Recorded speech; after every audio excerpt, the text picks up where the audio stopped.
எந்த ரெண்டு பேரு விக்கஸ் விக்ரம் இருப்பாரு கேம் நினைக்கிறேன் பிரஜனா நினைப்பா மட்டும் தான் இருக்கிறான்னா அவர் ஒருத்தர் தான். அவன் டைட்டில் வின்னருங்கிறது. நண்பர்கள் அனைவருக்கும் வணக்கம். இன்னைக்கான ப்ரோமோ ரிலீஸ் ஆயிடுச்சு. ஒரு சூப்பரான ப்ரோமோவை தான் விட்டுருக்காங்க. இந்த ப்ரோமோல என்னெல்லாம் நடந்தது அப்படின்றத பத்தி டீட்டெயிலா நம்ம டிஸ்கஸ் பண்ணலாம். அதுக்கு முன்னாடி இந்த வீடியோக்கு ஒரு லைக் மட்டும் போடுங்க. ரெக்வஸ்ட் பண்ணி தான் இந்த லைக்கை நான் கேட்கறேன். ஆக்சுவலா நிறைய பேர்கிட்ட நீங்க லைக் போட்டீங்கன்னா வீடியோ புஷ் ஆகும். இந்த ஹெல்ப்பை மட்டும் பண்ணுங்க. இன்னும் லைக் போடாம இருக்கீங்கன்னா கண்டிப்பா ஒரு லைக்கை போட்டு இந்த வீடியோவை கண்டினியூ பண்ணுங்க. அதே மாதிரி நம்ம சேனலை சப்ஸ்கிரைப் பண்ணாம இருக்கீங்கன்னா சப்ஸ்கிரைப் பண்ணி வச்சுக்கோங்க. சின்ன சின்ன அப்டேட்ல இருந்து உடனே நம்ம சேனல்ல வந்துகிட்டே இருக்கோம், நீங்க பார்க்க முடியும். சரி, இப்போ நம்ம கண்டென்ட்டுக்குள்ள வந்துடலாங்க. பிக் பாஸ் வந்து இப்போ டாஸ்க் லெட்டரை எஃப்ஜேவை படிக்க வைக்கிறாரு. டாஸ்க் லெட்டர் இல்ல, ஒரு இன்ஃபர்மேஷன் லெட்டர்.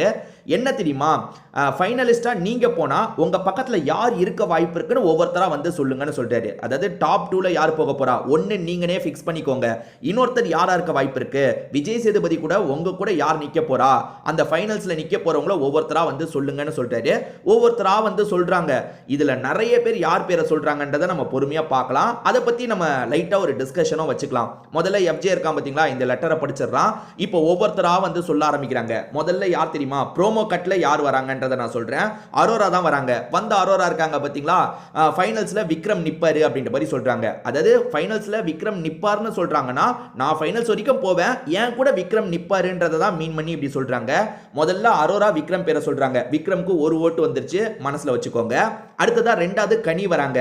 கனியை பொறுத்த வரைக்கும் சபரி பேரை தான் சொல்ல வாய்ப்பு இருக்குன்னு நான் நினைச்சேன். ஏன்னா சபரி பேரை தான் நிறைய இடத்துல இவங்க பாசிட்டிவான விஷயத்துல சொல்லுவாங்க. பட் இப்பெல்லாம் என்னன்னு தெரியல, விக்ரம் பேரை சொல்றாங்க. கனியை வந்து விக்ரம் தான் போய் நிற்பாரு, ஏன்னா புரிஞ்சு விளையாடுறாரு, கேமை ரொம்ப தெளிவாக புரிஞ்சு விளையாடுறாரு அப்படின்ற மாதிரி சொல்றாங்க. ஸோ விக்ரம்க்கு இப்போ 2 ஓட்டு ஆயிடுச்சா. அடுத்து யார் தெரியுமா வரா, விக்ரம் வராரு. சரி, விக்ரம் மனசுல யார் இருக்காங்க, விக்ரம் ஃபார்மாலிட்டிக்காக கனி பேரை திரும்பி சொல்லிடுவாருன்னு கூட நான் யோசிச்சேன். ஏன்னா வந்து விக்ரமுக்கு கனி ஓரளவுக்கு பிடிக்கும், ஏன்னா எல்லா சமயமும் பேசுறதுக்கு வசதியா இருக்காங்களா. ஸோ ஃபார்மாலிட்டிக்காக கனி பேரை சொல்லிடுறாருன்னு நினைச்சேன். ஆனால் கனி பேரை சொல்லல, பார்வதி இருப்பாங்கன்னு சொல்றாரு. அதாவது நான் ஃபைனல்ஸ்ல இருக்கேன்னா எனக்கு பக்கத்துல பார்வதி இருப்பாங்கன்னு சொல்றாரு. சோ இவர் இப்படி சொல்லிட்டாரா. அடுத்ததா ரம்யா வந்து சொல்றாங்க. ரம்யாவை பொறுத்த வரைக்கும் நம்ம ஒருத்தரோட பேரை சொல்றோம்னா பதிலுக்கு அவங்க நம்மளோட பேரை சொன்னா நல்லா இருக்கும்னு யோசிக்கிற டைப். நீங்க நல்லா யோசிச்சு பாருங்க. ரம்யா யாரோட பேரை சொல்றாங்கன்னா அவங்க நம்மள சொல்லிடணும்ன்ற மாதிரிலாம் ரொம்ப ஆசைப்படுறவங்க. ரம்யா ஜோ வந்து யாரோட பேரை சொல்றாங்கன்னா பிரஜின் அண்ணன் ஃபைனல்ஸ் வரைக்கும் போவார்னு நான் நினைக்கிறேன், பிரஜின் அண்ணன் தான் என் பக்கத்துல இருக்க வாய்ப்பு இருக்கு அப்படின்ற மாதிரிலாம் சொல்லிட்டு இருக்காங்க. அடுத்ததா பிரஜின் வராரு. ரம்யா ஜோ மனசுக்குள்ள என்ன நினைச்சிருப்பாங்க, பிரஜின் நம்ம பேரை சொல்லிட்டா நல்லா இருக்கும்ட்டு. ஆனா பிரஜினுக்கு தான் நிறைய ஆப்ஷன் இருக்காங்களே. திவ்யா எதிர்பார்ப்பாங்க பிரஜின் அண்ணன் சொல்லுவாருன்ட்டு, அதே மாதிரி ஒய்ஃப் எதிர்பார்ப்பாங்க. ஸோ இவர் ஒய்ஃபு கிட்ட வேற கொஞ்சம் சண்டையில் இருக்காரா, ஒய்ஃபுக்கு ஐஸ் வைக்கலான்ற மாதிரி இந்த இடத்துல சொல்லிட்டாரு. என்ன சொல்றாருன்னா, அதாவது 20 வருஷம் சேர்ந்து வாழ்ந்திருக்கேன், அவங்க தான் என் பக்கத்தில் இருப்பாங்க, அதாவது என்னோட கோ கண்டஸ்டன்ட் எனக்கு பக்கத்தில் இருப்பாங்க, ஒய்ஃப்னு சொல்ல கோ கண்டஸ்டன்டா இருக்க சாண்ட்ரா தான் எனக்கு பக்கத்தில் நிச்சயமா இருப்பாங்கன்ற மாதிரி சொல்றாரு. லைட்டா இவங்களுக்குள்ள ஒராசல்லாம் போச்சுங்க. நேற்று நைட்டு கூட திவ்யா வச்சு நடுவில் இவங்களுக்குள்ள ஒரு ஒராசல் போச்சு. பட் வந்து என்னதான் இருந்தாலும் 20 வருஷம் சேர்ந்து வாழ்ந்தவங்கல்ல, அவள் தான் எல்லாம் முடிஞ்சிருச்சு. அவர் சொல்லும் போது இவங்களுமே சிரிச்சுட்டுலாம் இருக்காங்க. பிரஜின் சொல்றாரா, பிரஜின் யாரை சொல்றாரு, சாண்ட்ராவை சொல்றாரு. அதே மாதிரி ரம்யா பிரஜினை சொல்லியிருப்பாங்க. அடுத்ததா கமருதீன் வந்து இந்த இடத்துல பேச ஆரம்பிக்கிறாரு. கமருதீனை பொறுத்த வரைக்கும் என்ன சொல்றாருன்னா, என் மச்சான் கானா வினோத் தான் இருப்பாரு அப்படின்ற மாதிரி சொல்றாரு. அன்அபிஷியல் ஓட்டிங் படி பார்த்தா கானா வினோத் தான் டாப்ல இருக்காரு, யாருமே பக்கத்துல கூட போக முடியல. சோ கமருதீன் தான் ஓட்டை போட்டு ஆரம்பிச்சு வைக்கிறாரு. அதாவது கானா வினோத் தான் ஃபைனல்ஸ் வரைக்கும் வருவாரு, நான் நிக்கிறேன்னா எனக்கு பக்கத்துல கானா வினோத் தான் நிப்பாருன்ற மாதிரி சொல்றாரு. சோ இவர் ஓபன் பண்ணி வச்சதுக்கு அப்புறம் தான் ஒவ்வொருத்தரா சொல்றாங்க. அதுல வியானா சொன்னது எனக்கு ஆச்சரியமா இருக்குங்க. வியானா ரொம்ப ஜென்யூனா இருக்காங்கன்றதுக்கு இதுவே சாட்சி. ஏன்னா வியானா வந்து நிறைய வாட்டி கானா வினோத் அண்ணன் இது நீங்க பண்றது தப்பு, அது பண்றது தப்புன்னு நிறைய சொல்லுவாங்க. ஆனா அதே வியானா இங்க என்ன சொல்றாங்கன்னா, இந்த வீட்லயே அவரா இருக்கிறது தான் கானா வினோத் மட்டும்தான், சோ அப்படிப்பட்டவர் ஃபைனல்ஸ் வரைக்கும் வருவாருன்ற மாதிரி சொல்றாங்க. நீங்க நல்லா புரிஞ்சுக்கோங்க, கானா வினோத் அண்ணன் சில இடத்துல தப்பு பண்றது உண்மைதான், அதே சொல்றதும் வியானா தான். ஆனா அவர் தப்பு பண்ணாலும் அவரா இருக்காரு, அதனால அந்த தப்பெல்லாம் நடக்குது. மத்தவங்களாம் கொஞ்சம் ஃபேக்கா நடிக்கிறாங்க, அவர் நடிக்கல வியானா சொல்றாங்க. இது பாராட்டு தான், உண்மையிலேயே கரெக்டா பாராட்டி இருக்காங்க.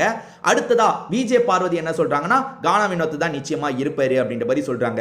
ஆக மொத்தத்துல இப்போ வரைக்குமே கானா வினோத்துக்கு 3 ஓட்டு விழுந்துருச்சு. கமருதீன் ஓட்டு, வியானா ஓட்டு, அதுக்கப்புறம் பார்வதி ஓட்டு விழுந்துருச்சா. அடுத்ததா கடைசியில தான் நம்ம ஆதிரை வராங்க. ரீஎன்ட்ரி கொடுத்தா ஆதிரை வராங்க.